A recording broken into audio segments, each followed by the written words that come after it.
people to hear this.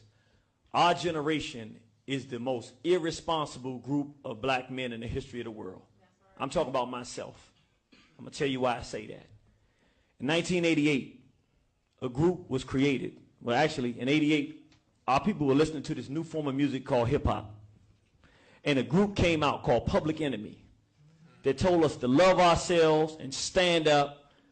And they used terms for us: kings, queens, warriors, lovers, people's proud, sisters and brothers. They told us to have self-respect, and they told us to fight the power. Don't let anybody hold you down.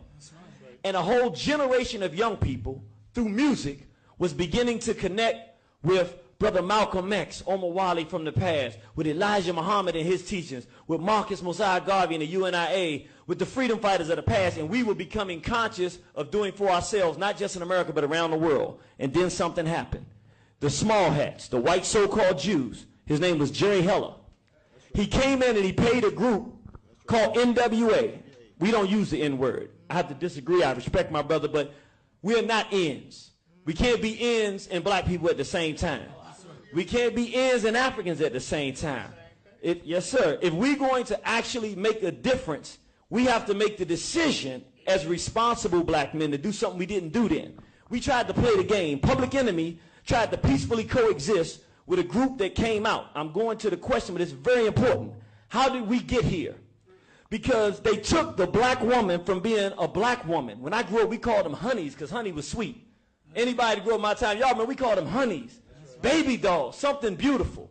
And we let a group come out and start defiling black women, making songs about raping black women, so that all of the black women, if you're under 20 years old, you have not lived at a time period where the most prominent word for you is not the B word. You hear it every day. In every song you hear. When I grew up, I never heard a song that called you that. We did not do that. But we allowed a so-called Jew, a small hat named Jerry Heller, to pay our people to make that music. And from that time till now, everything we have heard is that we should kill each other, we should shoot each other, we should rape our women, and that they're bees and hoes. When you inoculate for 25 years black women with the idea that they're bees and hoes, when you inoculate black males with the idea that they're N-words, they have no value, they get locked up and commit the crimes you tell them to commit, they get raped and molested in prison, they come out destroyed as males, and then start defiling one another, and nobody has the courage or the maturity to stand up and say, we were wrong. We should not have negotiated with NWA. We should not have negotiated with black degeneracy.